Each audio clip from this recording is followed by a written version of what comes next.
तो स्वागत है आप सबका टू दिस रिवीजन सेशन जहां हम सर रिवाइज करेंगे चैप्टर नंबर 5 ऑडिट प्रोसीजर। तो ये आपको जो लास्ट चैप्टर मैंने बताया chapter 4 risk assessment internal control उसी का एक कंटिन्यूएशन है। अब सर क्योंकि इस चैप्टर के साथ स्टार्ट कर रहे हैं ऐसा हो ही नहीं सकता कि हम ऑडिट प्रोसीजर की बात ना करें, तो आ जाओ ऑडिट प्रोसीजर्स रिवाइज कर लेते हैं। अच्छा, वीडियो पे आगे बढ़ने से पहले मैं आपको बता दूं ये जो हमारे प्यारे प्यारे बोर्ड नोट्स हैं ये कहां मिलेंगे sir? Telegram channel clear CA inter with Shubham Keswani, जिसका लिंक आपको डिस्क्रिप्शन में मिल जाएगा। उसको ज्वाइन करके रख लो ताकि कोई भी काम की अपडेट आपसे मिस ना हो जाए, ठीक है? एंड वीडियो पे अपनी अटेंडेंस जरूर लगा देना, वीडियो को लाइक करके आ जाओ, शुरू करते हैं। तो मैंने कहा चैप्टर 5 ऑडिट प्रोसीजर बात करेगा ऑडिट प्रोसीजर्स की, जिसमें दो प्रोसीजर आते हैं, रैप और फैप। रैप का मतलब है रिस्क असेसमेंट प्रोसीजर, जिसमें हम क्या करते थे? आइडेंटिफाई और assess risk of material misstatement. कैसे? Through understanding the entity, environment और इंटरनल कंट्रोल। ठीक है सर, इसी के बारे में हमने चैप्टर 4 में भी पढ़ा था, अब 5 में भी कंटिन्यू करेंगे। ठीक है सर, अब चैप्टर 5 में जो चीज डिटेल में हम पढ़ेंगे वो है फर्दर ऑडिट प्रोसीजर, जिसमें हम बात करेंगे टेस्ट ऑफ कंट्रोल्स और सब्सटेंटिव प्रोसीजर की। तो सबसे पहले आ जाओ रैप की कंटिन्यूएशन कर लेते हैं। तो ये कहते हैं रैप में क्या क्या इंक्लूडेड है, यानी when you are understanding to identify and assess the risk of material misstatement, तो आप ये चीज कैसे करोगे? तो मुझे बताओ 5 प्रोसीजर क्या होते थे? AEIOU, analytical procedure, external confirmation, inquiry, inspection, observation, recalculation और रीपरफॉर्मेंस। तो जब आप एनालाइज कर रहे हो, देखना चाहते हो कहां रिस्क ऑफ मटेरियल मिसस्टेटमेंट है, तो क्या मैं एनालिटिकल कर सकता हूं? हां, इस साल की फिगर को पिछले साल से कंपेयर कर सकता हूं और जहां भी ज्यादा इंक्रीज या डिक्रीज है उसको हम बोल सकते हैं हाई रिस्क हो सकती है।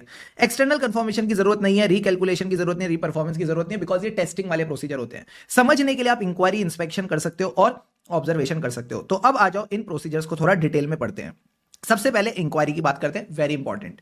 ये कहता है मैनेजमेंट और बाकी लोगों से within the entity inquiry कर सकते हो to identify the risk of material misstatement. अब सर ये बाकी लोग कौन है? सारे बच्चे प्लीज बोर्ड पे फोकस करना, मजा आएगा। सबसे पहले आप बात कर सकते हो मार्केटिंग और सेल्स के लोगों से। मार्केटिंग वाला क्या बताएगा? मार्केटिंग स्ट्रेटजीज में क्या चेंज है। सेल्स वाला क्या बताएगा कि सेल का ट्रेंड क्या चल रहा है, कस्टमर के साथ क्या अरेंजमेंट है। रिस्क मैनेजमेंट फंक्शन वाला बताएगा अबाउट द रिस्क। कौन सी risk? Operational risk, regulatory risk. TCWG क्या बताएगा? सर टीसीडब्ल्यूजी का काम होता है ओवरसाइट करना फाइनेंशियल रिपोर्टिंग प्रोसेस पे, तो ये आपको फाइनेंशियल रिपोर्टिंग प्रोसेस के बारे में बताएगा, यानी द एनवायरमेंट जिसके अंदर फाइनेंशियल स्टेटमेंट्स बनाए जाते हैं। फिर इंफॉर्मेशन सिस्टम पर्सन यानी आईटी सिस्टम वाला क्या बताएगा? सिस्टम के बारे में। सिस्टम है सिस्टम, तो मैंने कहा सिस्टम में कोई भी चेंजेस हुए हैं, सिस्टम का क्या फेलियर है, सिस्टम में क्या रिस्क है, ये सारी बातें आपको बता देगा। इंटरनल ऑडिटर क्या बताएगा? अपने प्रोसीजर्स के बारे में, क्या क्या प्रोसीजर्स उसने परफॉर्म करे।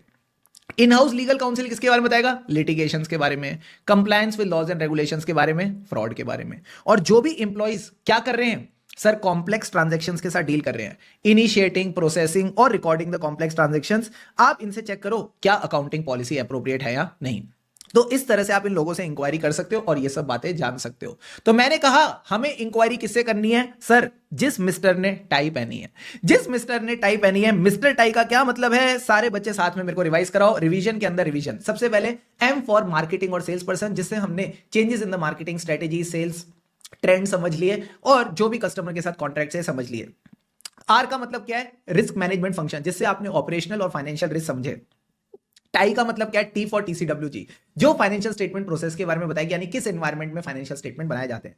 आई का क्या मतलब था? तीन आई है। आईटी पर्सन जो सिस्टम के बारे में बताएगा, सिस्टम में क्या चेंजेस हैं, सिस्टम में क्या फेलियर्स हुए और क्या सिस्टम रिस्क है। इंटरनल ऑडिटर अपने प्रोसीजर के बारे में बताएगा। इन हाउस लीगल काउंसिल आपको लीगल केसेस के बारे में बताएगा, कंप्लायंस के बारे में बताएगा विद द लॉज, रेगुलेशन और फ्रॉड्स। एंड आखिरी में जो एम्प्लॉइज कॉम्प्लेक्स ट्रांजैक्शंस के साथ डील कर रहे हैं वो आपको अकाउंटिंग पॉलिसीज के बारे में बता देगा। तो इसी के ऊपर हमने किया क्वेश्चन। सर कौन सा क्वेश्चन? मैंने कहा क्वेश्चन नंबर 3। क्वेश्चन नंबर 3 सारे बच्चे फोकस करेंगे किस तरह से आई से पूछ सकता है। 2 बार ये क्वेश्चन आया, आरटीपी नवंबर 20 और मई 24। मई 24 में तो डायरेक्ट क्वेश्चन पूछा कि भाई ये लोग हैं, इनसे बताओ क्या क्या पूछोगे, कुछ भी नहीं है। क्वेश्चन नंबर 3 में इन्होंने बोला कि भाई आप ना इंक्वायरी कर सकते हो सर, इंक्वायरी कर सकते हो with the management and those responsible for financial reporting, और आपको जो इंफॉर्मेशन है ये मिल सकती है for identifying the risk of material misstatement. Identifying the risk यानी कौन सा प्रोसीजर कर रहा हूं? Risk assessment procedure. ये इंफॉर्मेशन मिल सकती है from inquiries with others within the entity. तो इसने आपसे अदर्स के एग्जांपल पूछे, तो सिंपल सी बात है अदर्स में आपने मिस्टर टाई से इंक्वायरी करनी है। ये बातें मैंने आपको ऑलरेडी कवर करवा दी। Done done done done done sir. अब सारे बच्चे एक बार फटाफट आ जाओ अपने बुक पे। सबसे पहले इस चैप्टर में हमें क्या फोकस करना है, रिस्क असेसमेंट प्रोसीजर, जो हमने चैप्टर 4 में भी बात की थी, understanding the entity environment internal control, ताकि आप आइडेंटिफाई और असेस कर पाओ रिस्क ऑफ मटेरियल स्टेटमेंट। कौन से 2 लेवल पे, फाइनेंशियल स्टेटमेंट, असर्शन लेवल। इसकी 4 एक्टिविटीज हमको ऑलरेडी पता है, जो ऊपर डेफिनेशन दे रखी है उसी को एक्सपेंड कर दो। Identify the risk, assess the risk, क्या वो फाइनेंशियल स्टेटमेंट लेवल पे तो नहीं। अब रिस्क है तो कंट्रोल है, यानी रिस्क में देखो what can go wrong plus उसके रिलेटेड कंट्रोल्स देख लिए। एंड लास्ट में हम क्या देखते थे, रिस्क का लाइक्लीहुड और मैग्नीट्यूड, कहीं मैग्नीट्यूड की वजह से मटेरियल मिसस्टेटमेंट ना हो जाए। अब सर रैप की रेलेवेंस क्या है, मैंने कहा इसी के बेसिस पे आप आइडेंटिफाई और असेस करते हो risk of material misstatement. That's it, that's it. क्या सिर्फ मैं रैप के भरोसे बोल दूं मुझे सफिशिएंट एंड एप्रोप्रिएट एविडेंस मिल गया? नो सर, इससे सफिशिएंट एंड एप्रोप्रिएट एविडेंस नहीं मिलता, आपको फर्दर ऑडिट प्रोसीजर करने पड़ेंगे। अब इंक्वायरी वाला पार्ट हमने कवर कर लिया। सारे बच्चे आ जाओ, एनालिटिकल प्रोसीजर्स की बात करते हैं। 5 स्टार टॉपिक है, एमटीपी जैन 25, आरटीपी नवंबर 23। Again come back to your notes. आ गए सर, सारे बच्चे बोर्ड पे फोकस करना, मजा आएगा। एनालिटिकल प्रोसीजर्स के केस में सबसे पहले आप इंट्रो याद रखोगे। इंट्रो में क्या आता है, कहते हैं analytical procedures performed as risk assessment procedure can help to identify and assess the risk. Identify and assess the risk यानी identify aspects of the entity जिसके बारे में ऑडिटर को अनअवेयर था, एंड साथ ही साथ असेस द रिस्क ताकि वो रिस्पॉन्ड कर पाए to the risk of material misstatement. ठीक है सर, अब आ जाओ मेन पार्ट पे जहां हम थोड़ा सा चीजों को डिटेल में कवर करेंगे। ये कहता है जब आप एनालिसिस करोगे तो आपने दोनों इंफॉर्मेशन कंसीडर करनी है, financial and non financial information. Example के तौर पे मान लो आप सेल्स को एनालाइज कर रहे हो, तो सेल्स के केस में आप रिलेशन देखोगे between the sales and the square feet of selling space. तो जो सेल्स है इसके आगे रुपीज आ रहा है, this is the financial information, और जो square foot of selling space आपने बेचा, this is the non financial information. इसी तरह से सेल्स और वॉल्यूम ऑफ गुड्स में आप रिलेशन देख सकते हो कि जो वॉल्यूम ऑफ गुड्स है this is a non financial information and sales is a financial information. तो ये आपने एनालिसिस देखते हुए चलना है। जब आप एनालाइज करोगे तो हो सकता है आप आइडेंटिफाई करो, क्या अनयूजुअल टमाटर। टमाटर बड़ा मजेदार। तो मैंने कहा कौन से टमाटर की बात हो रही है? टमाटर का मतलब है unusual transactions, amounts, trends, ratios. बोलो मेरे साथ, अनयूजुअल ट्रांजैक्शंस, अमाउंट्स, ट्रेंड्स और रेशियोज। ये आपको अनयूजुअल चीजें मिल जाए जिनका क्या होगा, ऑडिट इंप्लीकेशन। इंप्लीकेशन मतलब it can be identifying risk of material misstatement due to fraud. For example, last year तक जो कंपनी की सेल्स ग्रो हो रही थी वो 10% थी, इस साल अचानक सेल्स 40% ग्रो कर गई, सेलिंग प्राइस में कोई चेंज नहीं है, तो मतलब इन्होंने हो सकता है जो वॉल्यूम ऑफ गुड्स हैं यहां पे फिक्टिशियस सेल्स दिखा रखी हो सकता है there can be a risk of fictitious sale यानी फ्रॉड। तो यही बात मैंने आपको यहां पे समझाई थी। अब एक और पॉइंट ध्यान रखना, सर क्या? एक एग्जांपल लिया मैंने केस 1 और केस 2। जब मैं एनालिटिकल प्रोसीजर कर रहा हूं, 2 तरह के डेटा मैं एनालाइज कर सकता हूं। फॉर एग्जांपल, जियो का जो टोटल रेवेन्यू है मैंने एयरटेल के टोटल रेवेन्यू से कंसीडर किया, तो क्या ये मुझे एनालिसिस डीप एनालिसिस है या ऊपर ऊपर से है? सर ये ऊपर ऊपर से है। तो जो ऊपर ऊपर से होता है उससे आपको सिर्फ एक ब्रॉड इंडिकेशन मिल सकती है कि जियो के रेवेन्यू में मटेरियल मिसस्टेटमेंट है या नहीं। केस नंबर 2 क्या होता? सर मैं स्पेसिफिक डेटा कंपेयर करता, जियो का ब्रॉडबैंड वर्सेस एयरटेल का ब्रॉडबैंड, तो यहां बेटर एनालिसिस होता। तो इसी कॉन्सेप्ट को इन्होंने अंग्रेजी में लिख रखा है, कहते हैं when the analytical procedure use aggregated data, aggregated मतलब सारा रेवेन्यू एक साथ आप कंपेयर कर रहे हो, so it can provide broad indication। ये सिर्फ ऊपर ऊपर से बता सकता है मटेरियल मिसस्टेटमेंट है कि नहीं। तो क्योंकि एनालिटिकल प्रोसीजर काफी नहीं है तो आपको और इंफॉर्मेशन कंसीडर करनी पड़ेगी। Consider other information to understand and evaluate the results of analytical procedure. तो एक बार फटाफट आ जाओ, पूरा का पूरा फ्लो मैं आपको एक बार फटाफट रिवाइज करा देता हूं। रिवीजन के अंदर रिवीजन। तो पहला पार्ट आपने एनालिटिकल प्रोसीजर में लिखना है कि it will help to identify and assess the ROMM and respond. इसको कैसे लिखेंगे? आइडेंटिफाई द एस्पेक्ट्स जिसके बारे में ऑडिटर को नहीं पता था, and help in assessing the ROMM to respond to the assessed risk, यानी फर्दर ऑडिट प्रोसीजर आप कर पाओगे। अब आ जाओ मेन पार्ट की बात करते हैं थोड़ा डिटेल में। हम जब एनालिसिस करते हैं तो हम दोनों इंफॉर्मेशन कंसीडर करेंगे, financial and non financial. Example, sales के केस में नॉन फाइनेंशियल इंफॉर्मेशन क्या हो सकती है? Square foot of selling space और वॉल्यूम ऑफ गुड्स सोल्ड। अब जब आप एनालिसिस कर रहे हो तो हो सकता है क्या मिल जाए? अनयूजुअल टमाटर। टमाटर मतलब ट्रांजैक्शन, अमाउंट्स, ट्रेंड्स, रेशियोज जिसकी ऑडिट इंप्लीकेशन है, that is risk of material misstatement due to fraud.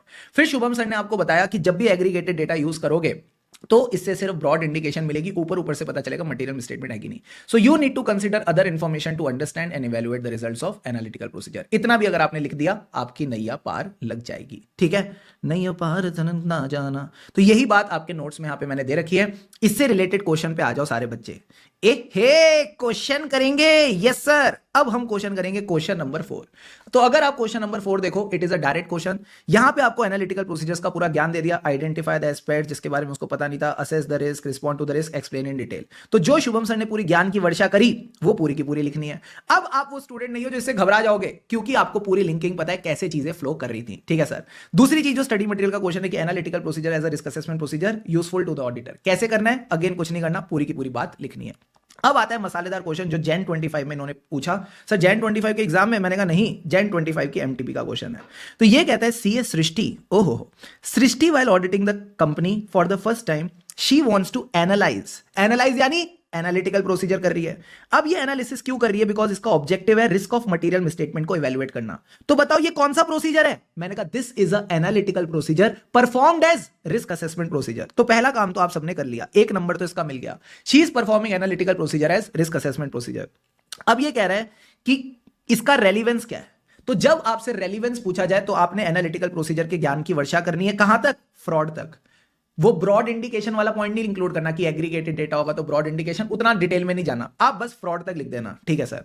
उसके बाद आखिरी में कहता है क्या हम सिर्फ रिस्क असेसमेंट प्रोसीजर के भरोसे सफिशिएंट एंड एप्रोप्रिएट एविडेंस ले सकते हैं? नहीं ले सकते। तो लास्ट में आप बस इतना लिखोगे, रिस्क असेसमेंट प्रोसीजर एक बेसिस बन जाता है to identify and assess the risk of material misstatement. But क्या ये काफी है? नहीं, it does not provide sufficient and appropriate evidence. हम सिर्फ इसके बेसिस पे ओपिनियन नहीं दे सकते। Deal done sir. तो ये एकदम प्यारा प्यारा क्वेश्चन है, प्लीज इसको इग्नोर करके मत चलना। अब आओ मेरे साथ, अगला टॉपिक क्या था सर? Observation and inspection. जुलाई 21 में डायरेक्ट क्वेश्चन आया। तो देखो क्या कहता है। तो मैंने कहा ये ऑब्जर्वेशन और इंस्पेक्शन के बारे में हमको ऑलरेडी पता है, तो क्या ऑब्जर्व करोगे सर? किस तरह से एंटिटी का धंधा चल रहा है, दैट इज द ऑपरेशन। अब धंधा कहां होता है? ऑफिस में होता है, प्लांट में होता है, ऑफिस में होता है, प्लांट में होता है। मैं जानता हूं तुम ये डांस वांस नहीं करते, ठीक है, ऐसे बैठे रहते हैं। बोल मास्टर, हाँ हाँ हाँ हाँ, बढ़िया बढ़िया, बोल बोल बोल। अरे ऐसे थोड़ी होता है। लर्न विथ फन, एंजॉय करो थोड़ा थोड़ा पढ़ाई को। किसके लिए कर रहे हो? अपने लिए कर रहे हैं, तो खुशी से पढ़ेंगे तभी आगे बढ़ेंगे। तो मैंने कहा सिंपल सी बात है, ऑपरेशंस कहां होते हैं? प्रीमाइस में हो सकते हैं, यानी ऑफिस में हो सकते हैं, फैक्ट्री में हो सकते हैं। तो मैंने कहा प्रीमाइस और प्लांट फैसिलिटीज को हम ऑब्जर्व करेंगे, किस तरह से धंधा चलता है, किस तरह से प्रोसेस चलते हैं। Got it sir. साथ ही साथ हम क्या करेंगे? इंस्पेक्शन करेंगे। इंस्पेक्शन किसकी करते हैं? डॉक्यूमेंट्स की करते हैं और एसेट्स की करते हैं। तो एसेट्स वाला पॉइंट इन्होंने इंक्लूड नहीं किया, डॉक्यूमेंट्स वाला किया है। डॉक्यूमेंट्स और रिपोर्ट्स। डॉक्यूमेंट्स में क्या क्या आ सकता है? मैंने कहा डॉक्यूमेंट्स में आ सकते हैं इनके क्या प्लान्स हैं, इनकी क्या स्ट्रेटेजीज हैं, क्या विजन है, क्या मिशन है। स्ट्रेटेजिक मैनेजमेंट ज्यादा हो रहा है सर, बस प्लान और स्ट्रेटेजी पे रुक जाओ। ओके, जो इंटरनल कंट्रोल के मैनुअल से उनको रीड वगैरह करो, समझ आएगा क्या कंट्रोल है। फिर आपने इनकी रिपोर्ट देखनी है, किसकी? जो मैनेजमेंट ने बनाई है, टीसीडब्ल्यूजी ने बनाई है। हर मैनेजमेंट का काम होता है क्वार्टरली अपडेट देना, कितना रेवेन्यू कमाया, कितना प्रॉफिट कमाया। तो जो क्वार्टरली रिपोर्ट्स है मैनेजमेंट की, उनको देख लो। टीसीडब्ल्यूजी यानी बोर्ड ऑफ डायरेक्टर। तो जो बोर्ड ऑफ डायरेक्टर की मिनट्स ऑफ द मीटिंग्स हैं, वो सब भी आप देखते देखते चल सकते हो। तो यहां पे हमारा एक और क्वेश्चन बढ़िया वाला कवर हो गया। कौन सा? Question number 6। तो क्वेश्चन नंबर 6 में सीधा सीधा बोले रिस्क असेसमेंट प्रोसीजर कर रहे हैं। कुछ एग्जांपल्स बताओ, क्या ऑब्जर्व कर सकते हैं, क्या इंस्पेक्ट कर सकते हैं। तो मैंने आपको बाइफर्केशन करके दे दी। ऑब्जर्वेशन में हम ऑपरेशन देखते हैं, वाला पॉइंट ये खा गए। और प्लांट फैसिलिटीज और प्रीमाइसेस। इंस्पेक्ट क्या करेंगे? डॉक्यूमेंट्स और रिपोर्ट्स। डन डना डन डन सर, डन डना डन डन। फिर मैंने आपको एक छोटी सी बात बताई थी। कौन? ये है हमारी एचआर मैनेजर। तो मैंने कहा एचआर मैनेजर के पास कौन गया? Bablu the article intern. So cute cute Bablu गया क्यूट क्यूट एचआर मैनेजर के पास। और ये क्यों गया एचआर मैनेजर के पास?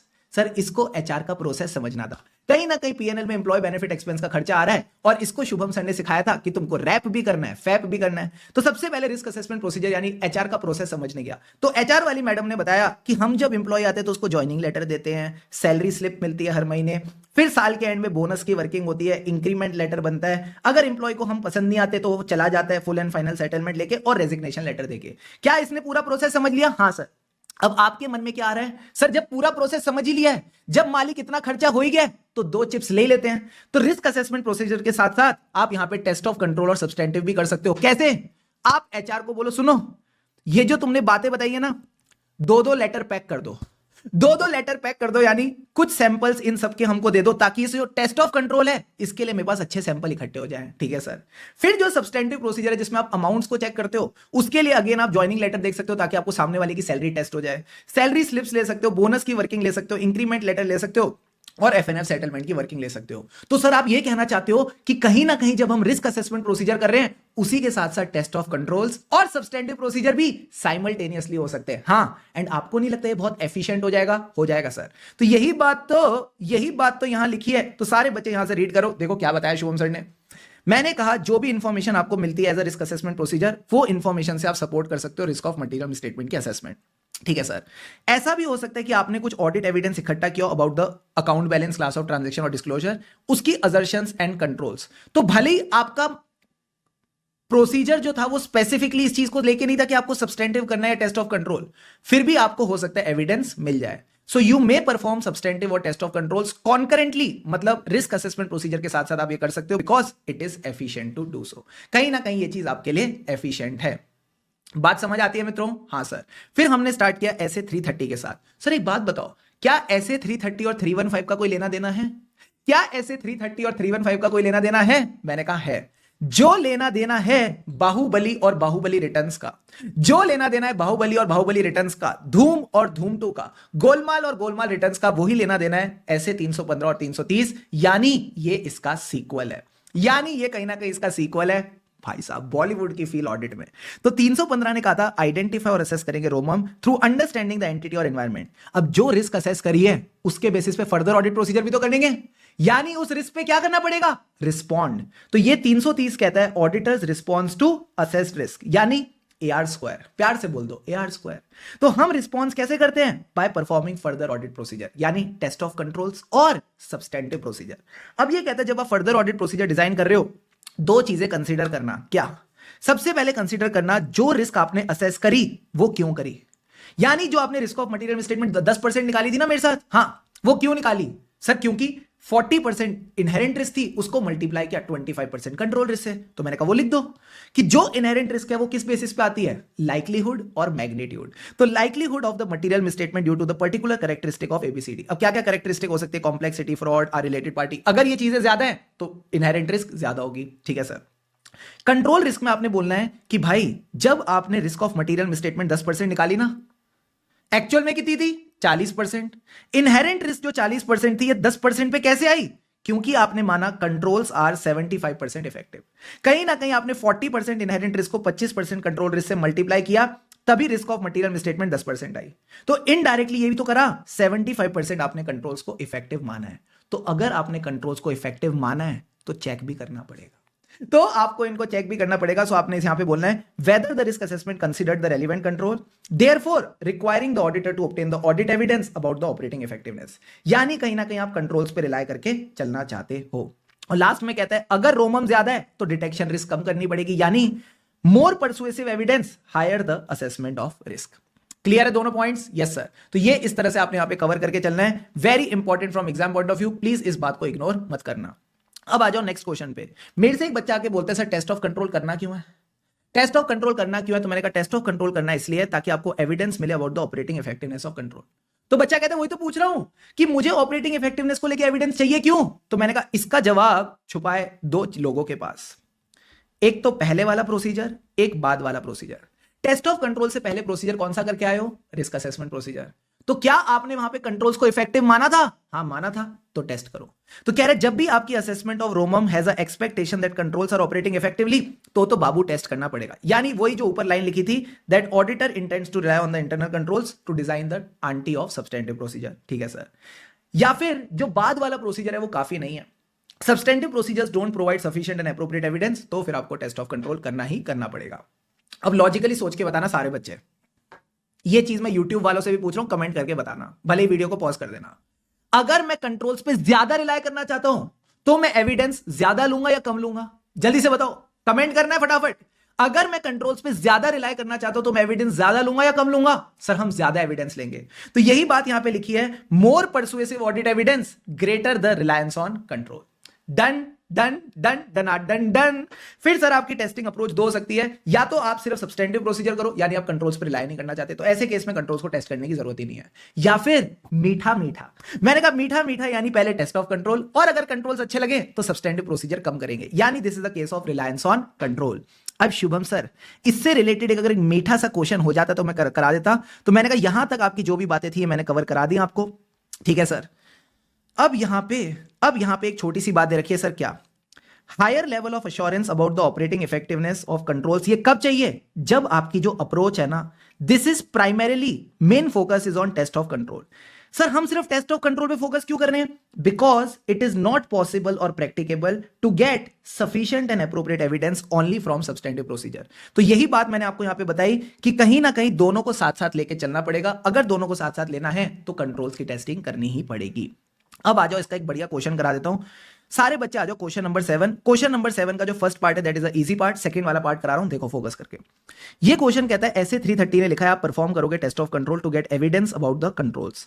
कब ये टेस्ट करने हैं? तो मैंने कहा कब पूछ ले चाहे क्यों पूछ ले, कब पूछ ले चाहे क्यों पूछ ले कि टेस्ट क्यों करने हैं। इसका आंसर आपके रैप और सब्सटेंटिव प्रोसीजर के पास छुपा है कि अगर रैप में आपने रिस्क असेस करते वक्त माना था कंट्रोल्स इफेक्टिव हैं तो टेस्ट करना पड़ेगा, या फिर आपको लगता है सब्सटेंटिव प्रोसीजर्स काफी नहीं है तो कंट्रोल्स टेस्ट करना पड़ेगा। क्या पहले पार्ट का आंसर क्लियर है? क्लियर है सर। सेकंड पार्ट कहता है कि अगर आप कंट्रोल्स पे ज्यादा रिलाई करना चाहते हो तो बताओ इसका क्या इफेक्ट होगा ऑन द ऑडिट एविडेंस। मैंने कहा सिंपल है, अगर ज्यादा रिलाई करना है तो ज्यादा एविडेंस लेंगे, तो यही बात लिखी है, more evidence more the reliance on control. Deal done? Done sir.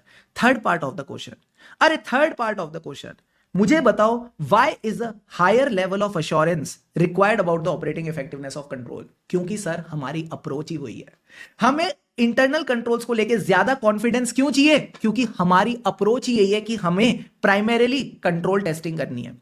तो ये कहता है higher level of assurance can be sought about the controls because हमारी जो अप्रोच है, फोकस किस पे करना है? अप्रोच पे। जो अप्रोच है it is primarily the test of control. क्यों प्राइमरीली टेस्ट ऑफ कंट्रोल? क्योंकि जो सब्सटेंटिव प्रोसीजर है वो सफिशिएंट एंड एप्रोप्रिएट एविडेंस नहीं देते, वो हमको सफिशिएंट एंड एप्रोप्रिएट एविडेंस नहीं देते। टेस्ट ऑफ कंट्रोल, कि जब भी आप टेस्ट ऑफ कंट्रोल करोगे तो इसमें कौन कौन से प्रोसीजर कर सकते हो? तो हमारे पास 5 प्रोसीजर्स हैं। Again AEIOU, A for analytical procedure, E for external confirmation, I for inquiry inspection, O for observation and U for recalculation and reperformance. ठीक है, ठीक है सर। अब जब मैं कंट्रोल्स की बात कर रहा हूं, प्रोसेस की बात कर रहा हूं, तो क्या प्रोसेस में कुछ एनालिसिस हो सकता है कि इस बार के प्रोसेस को पिछले बार के प्रोसेस से कंपेयर किया और कोई डेविएशन निकाला? मैंने कहा ये सब नहीं होता। ये जो एनालिसिस वगैरह होता है ये अमाउंट्स के लिए होता है, प्रोसेसेस के लिए थोड़ी होता है, तो एनालिटिकल प्रोसीजर की जरूरत नहीं है। एक्सटर्नल कंफर्मेशन की जरूरत ही नहीं, जब इंटरनल कंट्रोल है तो एक्सटर्नल वाला क्या ही बताएगा। इंक्वायरी कर सकते हो कि कंट्रोल कैसे हैं, तो इससे आपकी टेस्टिंग हो जाएगी। इंस्पेक्शन कर सकते हो, इससे भी टेस्टिंग हो जाएगी। ऑब्जर्वेशन कर सकते हो, इससे भी टेस्टिंग हो जाएगी। रिकैलकुलेशन नहीं कर सकते क्योंकि कोई अमाउंट नहीं है जिसको रिकैलकुलेट करते हो, बट हाँ आप कंट्रोल को खुद रीपरफॉर्म कर सकते हो कि कंट्रोल ठीक से हुआ है कि नहीं। तो इसी लॉजिक को यूज करके inquiry, inspection, observation and reperformance हमने पूरा आंसर कॉन्सेप्चुअली तैयार कर लिया। तो मैंने कहा सबसे पहले बात करते हैं इंक्वायरी की, कि इंक्वायरी अकेले अकेले काम नहीं करेगी, इसके साथ ऑब्जर्वेशन करना जरूरी है। ये कौन से इंटरनल कंट्रोल्स के लिए? जिनकी कोई भी ऑडिट ट्रेल नहीं है। फॉर एग्जांपल, अगर आपको आइडेंटिफाई करना है कि किसने एक्चुअली में कंट्रोल को परफॉर्म किया, who performs the function and not merely who is suppose to do it, तो यहां पे आप क्या करोगे? इंक्वायरी प्लस ऑब्जर्वेशन कर सकते हो। फॉर एग्जांपल, अगर एंटिटी का इंटरनल कंट्रोल है कि inventory count will be performed by 2 employees, तो इसके बारे में आपको कैसे पता चला? इंक्वायरी करके।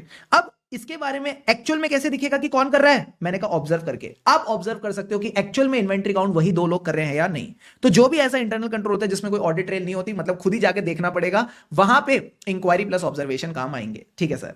फिर आता है inspection of documents. Inspection of documents आप देख सकते हो कि जो डॉक्यूमेंट्स हैं वो ट्रांजेक्शन को सपोर्ट कर रहे हैं कि नहीं। Example of supporting the transaction is authorising the transaction. तो मान लो एंटिटी का इंटरनल कंट्रोल है कि जो भी परचेज ऑर्डर होंगे more than 1 lakh rupees they will be authorised by the senior manager. तो इस कंट्रोल को लेके आप सैंपल डॉक्यूमेंट्स चेक करके चल सकते हो। ठीक है, तो inquiry plus observation, inspection of documents. अगला पॉइंट कहता है रीपरफॉर्मेंस। रीपरफॉर्मेंस का मतलब है जो कंट्रोल एंटिटी ने परफॉर्म किया अब आप उसको इंडिपेंडेंटली एग्जीक्यूट करोगे। That is independent execution of the internal controls of entity. Example, preparation of bank reconciliation statement. तो बैंक रिकंसिलिएशन स्टेटमेंट क्यों बनाया जाता है? एज अ कंट्रोल, ताकि जो बुक्स में बैंक का बैलेंस आ रहा है और जो एक्चुअल बैंक बैलेंस है इसको आप रिकंसाइल कर सको और कोई भी दिक्कत है तो उसको आप बुक्स में ठीक कर सको। तो जो मैनेजमेंट ने बीआरएस बनाया वैसी बीआरएस आप भी बनाओ ताकि पता चले इनका बीआरएस ठीक है या नहीं। लास्ट पॉइंट कहता है, एक अलग सा पॉइंट है, इस पे फोकस करना, test of controls on specific computerised applications और आईटी फंक्शन। अब यहां पे सर कौन से कंट्रोल्स हो सकते हैं? एक्सेस कंट्रोल्स और प्रोग्राम चेंज कंट्रोल। इसका एग्जांपल मैंने क्या पढ़ाया था कि जो भी अकाउंटिंग सिस्टम है उसमें देख लेना एक्सेस कंट्रोल के नाम पे क्या होना चाहिए, पासवर्ड प्रोटेक्शन। हर यूजर के पास अपना यूजर आईडी और पासवर्ड होना चाहिए सिस्टम को एक्सेस करने के लिए, ठीक है सर। प्रोग्राम चेंज का मतलब है अगर अकाउंटिंग सिस्टम में कोई भी अपडेट्स आते हैं तो वो अपडेट्स भी प्रॉपर्ली ऑथोराइज्ड होने चाहिए, वरना कोई वायरस वगैरह या दिक्कत वगैरह आ सकती है। तो इन्हीं चार बातों को आपने ध्यान रखना है। इंक्वायरी प्लस ऑब्जर्वेशन ये कब करना है, जब कोई ऑडिट ट्रेल नहीं है, तो खुद ही जाके देखना पड़ेगा कि कैसे कंट्रोल परफॉर्म हो रहा है, ठीक है सर। फिर इंस्पेक्शन ऑफ डॉक्यूमेंट जो सपोर्ट कर रहे हैं ट्रांजेक्शन को, एग्जांपल ट्रांजेक्शन की ऑथराइजेशन। तीसरा रीपरफॉर्मेंस, इसका क्लासिक एग्जांपल है बैंक रिकंसिलिएशन स्टेटमेंट। रीपरफॉर्म करना मतलब इंडिपेंडेंटली एग्जीक्यूट करना वो कंट्रोल जो ऑलरेडी एंटिटी कर चुकी है। एंड लास्ट में टेस्ट ऑफ कंट्रोल आईटी वाले यानी कंप्यूटराइज्ड एप्लीकेशन और आईटी फंक्शन, जिसमें हमने एक्सेस और प्रोग्राम चेंज कंट्रोल्स की बात की। अब यही की यही चीज आपकी बुक में दे रखी है, इसको आप यहां से एक बार रीड कर सकते हो। फटाफट आ जाओ क्वेश्चन बैंक पे। क्वेश्चन बैंक पे सर हमारे पास है क्वेश्चन नंबर 10। सारे बच्चे देखो क्वेश्चन नंबर 10 किसकी बात करता है। क्वेश्चन नंबर 10 कहता है कि CAB is the auditor of star limited. He wants to ensure that company has correctly reconciled the bank accounts and understand whether and how far the internal control system was operating in the company। बताओ ये कौन सा test of control है। Sir simple सी बात है, this is reperformance, और reperformance को हमने यहां पे डिफाइन कर दिया, यानी independent execution of the controls which were originally performed by the entity, ठीक है सर। अगला पार्ट ऑफ द क्वेश्चन कहता है what are the other procedures which can be applied in test of control. तो other procedure Shubham sir ने already सिखा दिए। Inquiry observation साथ साथ जाते हैं, inspection of documents and IT वाले, आईटी यानी कंट्रोल्स ओवर कंप्यूटराइज्ड एप्लीकेशंस और IT function. Done done done done done sir. सितंबर 24 का क्वेश्चन तो हमारा हो गया। अब आ जाओ नेक्स्ट पार्ट पे। नेक्स्ट पार्ट क्या कहता है सर, ये कहता है nature and extent of control. यानी सपोज एंटिटी का अगर कंट्रोल है बैंक रिकंसिलिएशन स्टेटमेंट बनाने का, तो आप उनसे पूछो हाउ इट इज डन। यानी कोई बंदा प्रिपेयर करता है, कोई बंदा अप्रूव करता है, तो देखो कौन प्रिपेयर करता है, कौन अप्रूव करता है, प्लस किस फ्रीक्वेंसी के साथ ये कंसिस्टेंटली कर रहे हैं, क्या ये चीज मंथली हो रही है या नहीं। तो तीन चीजों को लेकर आपने ऑपरेटिंग इफेक्टिवनेस का एविडेंस लेना है। How the control is applied during the period, by whom the controls were applied during the period, and consistency with which they were applied. ये तीन बातें आपको अच्छे से समझी हुई होनी चाहिए। अब शुभम सर ने एक मजेदार बात बताई, बताओ क्या बताया, बताओ क्या बताया। शुभम सर ने हमको एक कॉन्सेप्ट बताया अबाउट इनडायरेक्ट कंट्रोल। ये कहता है कि हो सकता है आपका जो इंटरनल कंट्रोल है ना, ये डिपेंड करता है बाकी कंट्रोल्स पे। मतलब एग्जाम्पल के तौर पे मैंने आपको एक प्राइमरी कंट्रोल अभी ऊपर बताया था कि जो भी परचेज ऑर्डर होगा मोर देन 1 लाख, उसका अप्रूवल कौन देगा, सीनियर मैनेजर। ये क्या हो गया, प्राइमरी कंट्रोल।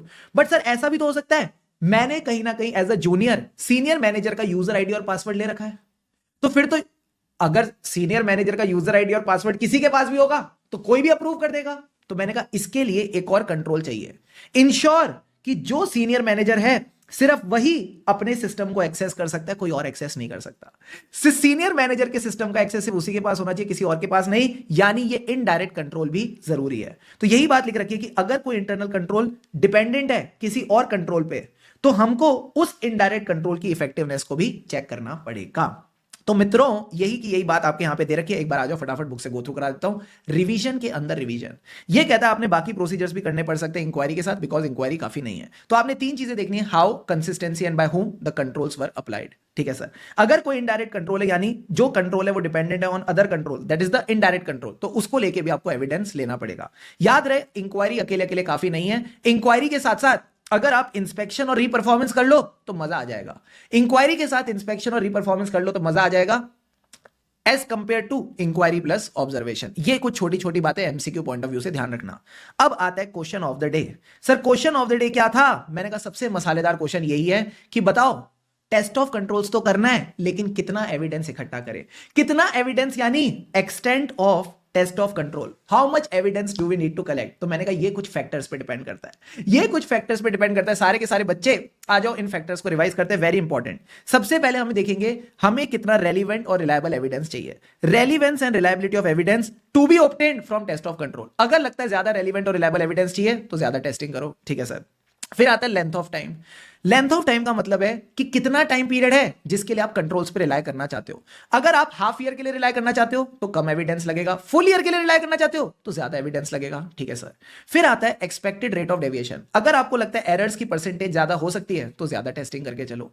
फिर कहता है extent to which audit evidence is obtained from test of other controls related to the same assertion. यानी मान लो मैं सेल्स की टेस्टिंग कर रहा हूं, इसकी असर्शंस क्या होती हैं, OC ACC, occurrence, completeness, accuracy, classification, cut off. मान लो एक्यूरेसी के लिए एंटिटी के पास दो कंट्रोल्स हैं। सर दोनों कंट्रोल्स क्या हैं, एक तो मैनेजर है जो रिव्यू करता है सेल्स इनवॉइस को देखने के लिए कि ठीक से है कि नहीं, ठीक है सर।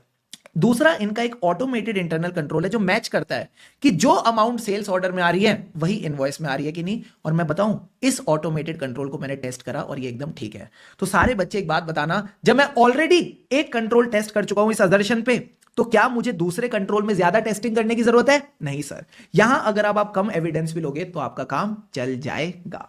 एंड लास्ट में आता है frequency of the performance of control. अगर कोई एनुअल कंट्रोल है तो उसमें एक ही एविडेंस अवेलेबल होगा, एक ही सैंपल काफी है। बट अगर कोई मंथली कंट्रोल है तो उसके आप 2 से 3 सैंपल ले सकते हो, यानी जितनी फ्रीक्वेंसी उतनी एक्सटेंट ऑफ टेस्टिंग बढ़ जाएगी। तो क्योंकि अब आपको सारे कॉन्सेप्ट्स रिवाइज करा दिए, सर इसको हमें कैसे याद रखना है? मैंने कहा बड़ा सिंपल है। जो extent of test of control यानी कितना एविडेंस लेना है, उससे हमें चाहिए रिलीफ।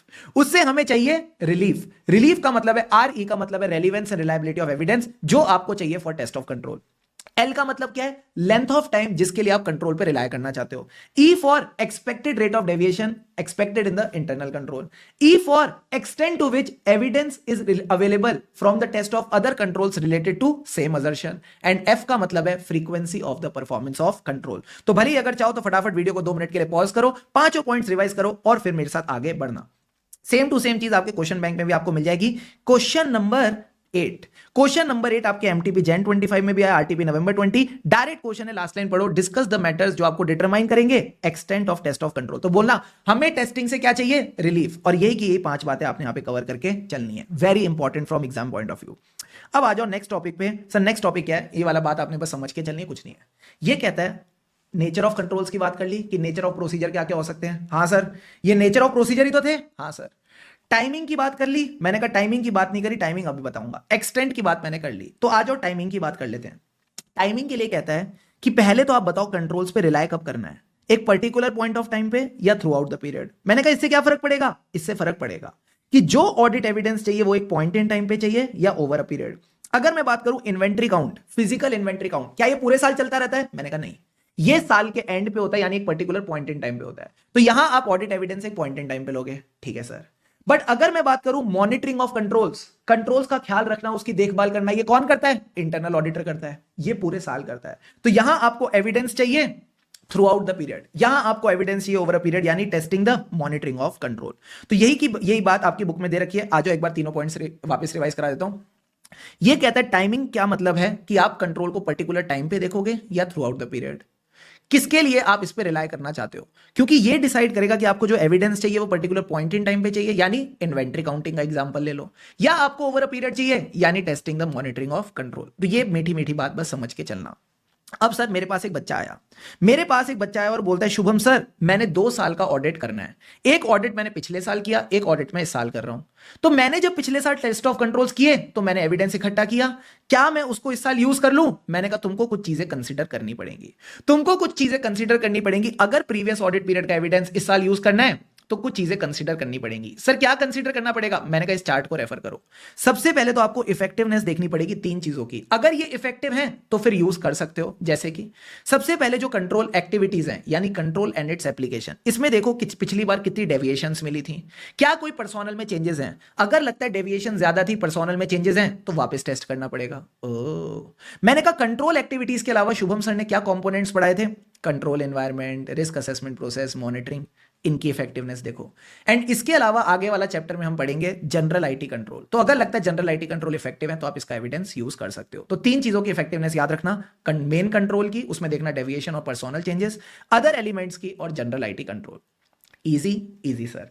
साथ ही साथ रिस्क वाले 2 पॉइंट देखना, risk from characteristic of control. अगर लगता है मैनुअल कंट्रोल है तो वापस टेस्ट करना पड़ेगा, इंसान की नीयत बदलते देर नहीं लगती। अगर ऑटोमेटेड कंट्रोल है तो अगर पिछले साल अच्छा था तो वापस उसका एविडेंस यूज कर लो, कोई दिक्कत नहीं है। फिर आप देखो रिस्क ऑफ मटेरियल मिसस्टेटमेंट और कितना आप कंट्रोल पे रिलाय करना चाहते हो। अगर लगता है रिस्क ऑफ मटेरियल मिसस्टेटमेंट ज्यादा है और आप रिलाय ज्यादा करना चाहते हो तो वापस टेस्ट करो। बट लगता है नहीं रिस्क कम है, हम रिलाय कम करना चाहते हैं, तो वापस टेस्ट करने की जरूरत नहीं। तो इन 5 बातों को आपने ध्यान रखना है, मेन कंट्रोल का इफेक्टिवनेस, उसके एलिमेंट्स का इफेक्टिवनेस और जनरल आईटी कंट्रोल्स का इफेक्टिवनेस। रिस्क वाले 2 पॉइंट कहते हैं रिस्क फ्रॉम द कैरेक्टरिस्टिक मतलब मैनुअल और automated, plus risk of material misstatement और आप कितना रिलाय करना चाहते हो। अगर आप इस चार्ट को अपने माइंड में बिठा लोगे, पूरा का पूरा आंसर डन। अब ध्यान रहे, अगर पिछले ऑडिट का एविडेंस यूज करने वाले हो तो चेक करो वो आज के लिए रेलिवेंट है कि नहीं। वो रेलिवेंट कब होगा? अगर उसमें कोई भी सिग्निफिकेंट चेंजेस नहीं है। अगर कंट्रोल में कोई सिग्निफिकेंट चेंजेस नहीं है तो फिर आप एविडेंस को यूज कर सकते हो। तो अगर आप अपनी किताब में देखोगे यही के ये पॉइंट दे रखे हैं, एक पॉइंट बस और दे रखा है कि अगर सर्कमस्टेंसेस चेंज हो गए और कंट्रोल्स में चेंज नहीं है तो फिर आपको रीटेस्ट करना पड़ेगा कि कंट्रोल ठीक चल रहा है या नहीं। ये बात मैंने आपको ऑलरेडी करा दी। अब एक बार आ जाओ क्वेश्चन बैंक पे। सर क्वेश्चन बैंक पे आपके पास है क्वेश्चन 9, डायरेक्ट क्वेश्चन इसी टॉपिक पे कि एक ऑडिटर क्या कंसीडर करेगा to see whether it is appropriate to use the evidence of previous audit. तो जो आपको मैंने चार्ट बना के दिया उससे आपका काम आसानी से हो जाएगा। ठीक है बॉस? ठीक है सर। अब आओ मेरे साथ, अब आओ मेरे साथ। मैंने कहा अब बचे हैं बस लास्ट के कुछ छोटे छोटे 2-3 टॉपिक्स। सबसे पहला टॉपिक कहता है स्पेसिफिक इंक्वायरीज जब भी आपको इंटरनल कंट्रोल्स में डेविएशन मिलेगी। तो जब भी कंट्रोल में डेविएशन मिले तो देखो क्या मैटर है, क्या मैटर है और उसका क्या कॉन्सिक्वेंसेज हो सकते हैं। What can be the potential consequences. तो अगर अनऑथोराइज परचेज ऑर्डर दिखता है तो उसकी वजह से क्या होगी? Unauthorised purchases. बस इतनी सी बात समझनी है। अब सर क्वेश्चन तो इंक्वायरीज का था बट कोई इंक्वायरी दे नहीं रखी, इन बदमाशों ने कोई इंक्वायरी दे नहीं रखी। बस इतना पता लगाना है कि क्या ये 3 चीजें करने की जरूरत है, यानी ऑल्सो डिटरमाइन क्या आपको टेस्ट ऑफ कंट्रोल से एप्रोप्रिएट बेसिस मिला। दिक्कत मिली है ना, डेविएशन मिली है कंट्रोल में, तो अब अपने आप से सवाल पूछो, अपने आप से सवाल पूछो कि क्या आपको एप्रोप्रिएट बेसिस मिला to rely on the control. अगर लगता है नहीं नहीं कंट्रोल पे रिलाई नहीं कर सकते तो 2 ऑप्शन है, या तो टेस्ट ऑफ कंट्रोल की मात्रा बढ़ा दो या दूसरे वाले प्रोसीजर के पास जाओ, यानी सब्सटेंटिव प्रोसीजर। तो ये कहता है ऐसे केस में you can determine whether additional test of control necessary और हमको रिस्क को एड्रेस करने के लिए सब्सटेंटिव प्रोसीजर करने पड़ेंगे। तो इसी के ऊपर इन्होंने क्वेश्चन दे रखा, आपके स्टडी मटेरियल में भी सेम क्वेश्चन है, एमटीपी का भी सेम क्वेश्चन है। एक बार आ जाओ यहां से रिवाइज करा देता हूं। कहता है XYZ and associate CS while evaluating the operating effectiveness of control, इनको डेविएशन मिल गई। तो बताओ क्या क्या इंक्वायरी करेंगे। मैंने कहा नाम इंक्वायरी है, कोई इंक्वायरी दे नहीं रखी, सारा सेल्फ एनालिसिस है। तो ये कहता है आप अपने आप से पूछ लो, अपने आप से इंक्वायरी करो, क्या आपको TOC से एप्रोप्रिएट बेसिस मिला to rely on the control. अगर नहीं तो 2 ऑप्शन हो सकते हैं, या तो TOC करो या सब्सटेंटिव प्रोसीजर से रिस्क को एड्रेस करो। डन डना डन डन, ओए डन डना डन डन। अब सर जब सब्सटेंटिव प्रोसीजर की बात हो रही है तो अगला टॉपिक ये डिस्कस करते हैं। Come to your notebook. आ गए सर। तो मैंने कहा सब्सटेंटिव प्रोसीजर का मतलब है एक ऐसा ऑडिट प्रोसीजर जिससे आप डिटेक्ट करते हो material misstatement at assertion level. Assertion level यानी कोई particular account balance, class of transaction या डिस्क्लोजर। अब सब्सटेंटिव प्रोसीजर को फर्दर क्लासिफाई किसमें करते हैं? टेस्ट ऑफ डिटेल्स और analytical procedure. Test of detail यानी अब आप डॉक्यूमेंट्स देखोगे, तो जो भी डॉक्यूमेंट्स उनको देखो, इसको कहते हैं वाउचिंग और वेरिफिकेशन। PNL आइटम्स के लिए वाउचिंग, बैलेंस शीट आइटम्स के लिए वेरिफिकेशन। या फिर सब्सटेंटिव एनालिटिकल प्रोसीजर, जिसकी बात मैं आपको ऐसे 520 के लेक्चर में और डिटेल में कराने वाला हूं। ये चीज मैं ऐसे 520 में और डिटेल में कराऊंगा, डोंट वरी अबाउट इट। ठीक है सर। अब ये कहता है कि हमें सब्सटेंटिव प्रोसीजर कैसे करने हैं, मतलब कब हम सिर्फ एनालिटिकल प्रोसीजर कर सकते हैं, कब हम सिर्फ टेस्ट ऑफ डिटेल कर सकते हैं, कब कॉम्बिनेशन करना है, ये डिपेंड करेगा सर्कमस्टेंसेस में। तो ये कहता है कि हो सकता है आप सिर्फ एनालिटिकल प्रोसीजर करो to reduce the audit risk to acceptably low level. ये कब होगा? जब आपकी रिस्क असेसमेंट ऐसा कहती है कि ठीक है, यानी risk assessment is supported by test of control. तो अगर आपको लगता है रिस्क कम है और कंट्रोल्स की टेस्टिंग करके ये बात पक्का हो चुकी है कि हाँ एक्चुअल में कंट्रोल रिस्क कम है, तो फिर सिर्फ एनालिटिकल कर लो, चल जाएगा। या फिर कई बार आपको लगेगा नहीं नहीं सिर्फ टेस्ट ऑफ डिटेल करना है क्योंकि रिस्क ऑफ मटेरियल मिसस्टेटमेंट बहुत ज्यादा है। एंड जनरली क्या होता है, मैंने कहा generally there is a combination. यहां कॉम्बिनेशन होता है टेस्ट ऑफ डिटेल्स और एनालिटिकल प्रोसीजर का। ठीक है, तो ये 3 मीठी मीठी बातें बस आपने ध्यान रखनी है। अगर लगता है कंट्रोल्स अनसेटिस्फैक्टरी हैं तो सब्सटेंटिव प्रोसीजर्स को इंक्रीज करना पड़ेगा। Done done done done done sir. Last topic of this point, last topic of this point. तो मैंने कहा क्या सब्सटेंटिव प्रोसीजर जरूरी है? हाँ है। फर्क नहीं पड़ता आपने कितनी रिस्क असेस करी है, फर्क नहीं पड़ता आपने कितनी रिस्क असेस करी है, सब्सटेंटिव तो करना ही पड़ेगा। मैंने कहा क्यों करना पड़ेगा? कोई जबरदस्ती है क्या? हाँ है। क्यों? दोनों प्रोसीजर्स में इसका आंसर छुपा है। जैसे मैंने आपको टेस्ट ऑफ कंट्रोल में बताया था ना बाकी प्रोसीजर में इसका आंसर छुपा है, वैसे ही इस केस में भी दोनों प्रोसीजर में इसका आंसर छुपा है। अब बताओ सब्सटेंटिव प्रोसीजर करना जरूरी क्यों है? क्योंकि सर जब आपने रिस्क असेसमेंट प्रोसीजर करे ना, that is judgemental. Your risk assessment is judgemental. हो सकता है आपको सारी रिस्क मिली ना हो। और अगर मैं TOC की बात करूं तो इंटरनल कंट्रोल्स के तो हमको पता है, इंटरनल कंट्रोल्स के तो हमको बदमाशियां पता है, इनके अंदर इनहेरेंट लिमिटेशन होती हैं, तो हो सकता है इनके अंदर दिक्कतें हो और आपको पता भी ना चली हो। So there are inherent limitations of internal control like management override of control. तो ये आपने बात समझ के चलनी है। Done done done done done sir. तो यहां आपका पूरा का पूरा चैप्टर कंप्लीट हो जाता है। जस्ट एज अ एडिशनल मजे मजे thing, just as a additional मजे मजे थिंग, मैं आपको क्या करा रहा हूं, मैं आपको 2-3 एक्स्ट्रा क्वेश्चंस यहां पे इस रिवीजन में कवर कराने वाला हूं। फटाफट फटाफट देखते जाना। ठीक है, सारे बच्चे इधर फोकस करो। Question number 1 of test your understanding. ये कहता है आप ऑडिटर हो और आपने देखा cash is not deposited in the bank, जबकि इनके कंट्रोल्स में था ये करना चाहिए। अगेन इनके कंट्रोल्स में था कि ऑफिशियल जो है कोई रिस्पॉन्सिबल ऑफिशियल जो है वो इस चीज को देखेगा कि कैश डिपॉजिट हो रही है और उसने अटेंशन नहीं दिया। तो जब कंट्रोल्स अपना काम नहीं करते तो इसको क्या कहते हैं सर? इसको कहते हैं कंट्रोल डेफिशिएंसी। तो ये बोल रहा है कि ऑडिटर के पर्सपेक्टिव से क्या है, तो मैंने कहा सिंपल सी बात है, अगर कंट्रोल्स अपना काम ना करे तो it is a deficiency. That means controls prevent नहीं कर पाएंगे मिस स्टेटमेंट को। ठीक है सर। अब आ जाओ क्वेश्चन नंबर 2। ये कहता है कंपनी का जो करंट रेशियो है, करंट रेशियो मतलब current assets divided by current liability, ये 1.2 से 1.75 पे चला गया है। ठीक है सर। तो क्या ये जो आप रिस्क असेसमेंट प्रोसीजर कर रहे हो, इसको कौन सा रिस्क असेसमेंट प्रोसीजर बोले? तो मैंने कहा आप रेशियो एनालिसिस कर रहे हो, ये हो गया एनालिटिकल प्रोसीजर। ठीक है सर। क्या इसका कोई रिलेशन है अगर कंपनी की लिस्टिंग होनी है स्टॉक एक्सचेंज पे? मैंने कहा हाँ, हो सकता है लिस्टिंग कराने के चक्कर में इन्होंने अपने करंट एसेट्स और करंट लायबिलिटीज में मिसस्टेटमेंट्स डाली हो। There is a possibility of misstatement in the current assets and current liability. हो सकता है ये आर्टिफिशियली इसको अच्छा दिखा रहे हैं क्योंकि इनको एक अच्छा रिस्पांस चाहिए अपने आईपीओ में। अब इसकी केस स्टडीज भी हमने की थी, इसको भी फटाफट रिवाइज कर लेते हैं। सबसे पहली केस स्टडी, अगर लगता है कंपनी का रेवेन्यू बहुत गिर गया है तो सर इसका इंपैक्ट किस पे आ सकता है ऑडिट के टर्म्स में? गोइंग कंसर्न पे। तो इसका आंसर हो गया बी। ये कहता है there is a risk that the going concern का जो डिस्क्लोजर है it is omitted from the financial statement. Question 2 पे आ जाओ। कह रहे कंपनी के जो प्रोडक्ट्स है आउटडेटेड है, तो अगर प्रोडक्ट्स आउटडेटेड है तो मार्केट में वैल्यू गिर जाएगी, फाइनेंशियल स्टेटमेंट में वैल्यू ज्यादा है, so there is a risk of over valuation. कहीं ना कहीं यहां पे रिस्क ऑफ ओवर वैल्यूएशन है। अगला पॉइंट, कंपनी का एक कस्टमर है जो पैसे पे नहीं कर रहा, तो अगर कस्टमर पैसे नहीं कर रहा तो उसकी एक्चुअल वैल्यू कम है, फाइनेंशियल स्टेटमेंट में वैल्यू ज्यादा है, तो it is a risk of over valuation. अगला case, identify the audit risk, अगर इन्वेंट्री होल्डिंग पीरियड 30 डेज से 90 डेज बढ़ गया। अगर 30 डेज से 90 डेज बढ़ गया यानी कोई इन्वेंट्री नहीं खरीद रहा, हाँ सर, मतलब इन्वेंट्री की डिमांड कम है, सप्लाई ज्यादा है। तो जब इन्वेंट्री की डिमांड कम है, सप्लाई ज्यादा है, इन्वेंट्री की वैल्यू गिरेगी, मार्केट वैल्यू गिर गई, फाइनेंशियल स्टेटमेंट में वैल्यू ज्यादा है, यानी again a risk of over valuation. There is a risk of over statement of inventory. अगला केस, इन्वेंट्री थर्ड पार्टी के पास पड़ी है, तो क्या रिस्क है सर? इसका आंसर ऐसे 501 में मिलेगा। रिस्क है कि आपको एविडेंस नहीं मिलेगा about the existence and condition of inventory. तो ये आपने ऑप्शन सी करके चलना है। Done done done done done sir. Case study 2 of ICI. सबसे पहला क्वेश्चन कहता है which of the following is most appropriate when describing the test of control about the insurance inventory. तो मैंने कहा था इसमें सारे पॉइंट्स में सब थोड़ी थोड़ी चीजें कवर है, बट आपने वो पॉइंट चुनना है जिसमें सारी चीजें कवर्ड है, तो that is the option B, जहां पे आपने हर लोकेशन की भी बात कर ली, कॉम्प्रिहेंसिव कवरेज की भी बात कर ली, आपने ये भी देख लिया कि क्या सम इंश्योर्ड है वो प्रॉपर है कि नहीं, एंड जो पॉलिसी है वो एक्सपायर्ड नहीं है। बाकी सारे पॉइंट्स में कुछ ना कुछ कमियां हैं। अब आ जाओ question number 2, which of the following is most appropriately describing the test of control of inventory count. तो अगेन सारे पॉइंट्स में कुछ कमी थी, बट पॉइंट नंबर सी सबसे सही था, जिसमें आपने प्रोसीजर्स की बात भी कर ली, ये भी देख लिया सब चीजें ठीक से हो रही हैं, आपने अटेंड भी कर लिया और आपने टेस्ट काउंट भी कर लिया, बाकियों में कुछ ना कुछ कमियां थी। अब आ जाओ क्वेश्चन नंबर 3। ये कह रहा है कि कौन सा सबसे बेस्ट डिस्क्रिप्शन है ऑफ द कंट्रोल डेफिशिएंसी, कि इन्होंने बैंक रिकंसिलिएशन टाइमली परफॉर्म नहीं किए। तो सारे बच्चे बताओ बेस्ट डिस्क्रिप्शन क्या होता है? कि आप डेफिशिएंसी भी बताओ और उसका इफेक्ट भी बताओ। तो ये चीज सिर्फ सी पॉइंट में हो रही थी कि आपने डेफिशिएंसी बताई कि बैंक रिकंसिलिएशन टाइमली नहीं हो रहा, जिससे क्या हो सकते हैं? एरर्स हो सकते हैं। एरर्स यानी it can lead to misstatement in the cash and bank balance in the financial statement. Sir D point गलत क्यों है? मैंने कहा डी पॉइंट में आपने इफेक्ट ऑफ डेफिशिएंसी नहीं बताया, डी पॉइंट में आप सजेशन दे रहे हो। आपसे पूछे किसी ने? नहीं, तो ये गलत ऑप्शन है। अब ये कह रहा है क्योंकि नया क्लाइंट है तो यहां पे डिटेक्शन रिस्क ज्यादा होगी। अच्छा, अगर डिटेक्शन रिस्क ज्यादा है और आप उसको कम करना चाहते हो तो सब्सटेंटिव प्रोसीजर ज्यादा करोगे या कम करेंगे? ज्यादा करेंगे। तो यही लास्ट पॉइंट है, more substantive procedures need to be performed in this case. तो यहां आपके सारे के सारे concepts along with the questions, everything is properly done done done done. सारी की सारी चीजें शुभम सर ने कवर करा दी। I hope you enjoyed the session. और आखिरी में आज का छोटा सा क्यूटू सा सुविचार। सर क्या? Read it. Every perfectionist was once a beginner.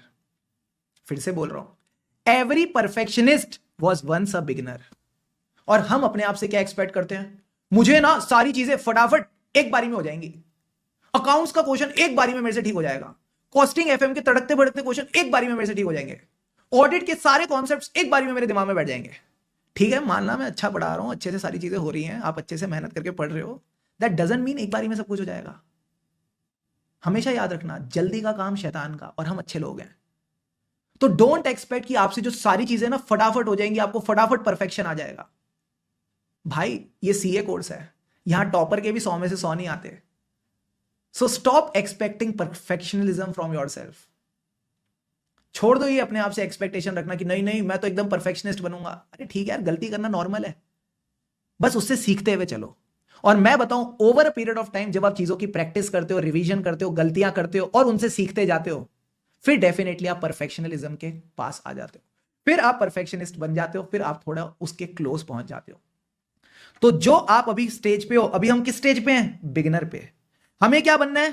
थोड़ा थोड़ा परफेक्शनिस्ट के पास जाना है। तो don't expect it on day one. चुपचाप चुपचाप रोज मेहनत करते चलो, हार्डवर्क करते चलो, फिर आपको ये चीज मिल जाएगी। ठीक है? तो छोटी सी बात है, जितना जल्दी समझ जाओगे उतनी मेहनत कर लोगे और उतने अच्छे आपके रिजल्ट आ जाएंगे। तो thank you so much everyone for watching this revision. अभी तक अगर वीडियो को लाइक नहीं किया तो डू लाइक इट, कमेंट करके जरूर बताना कैसा लगा, and yes, stay subscribe to the channel for more such videos. खुशी से पढ़ेंगे तभी आगे बढ़ेंगे। लगे रहो मित्रों, लगे रहो।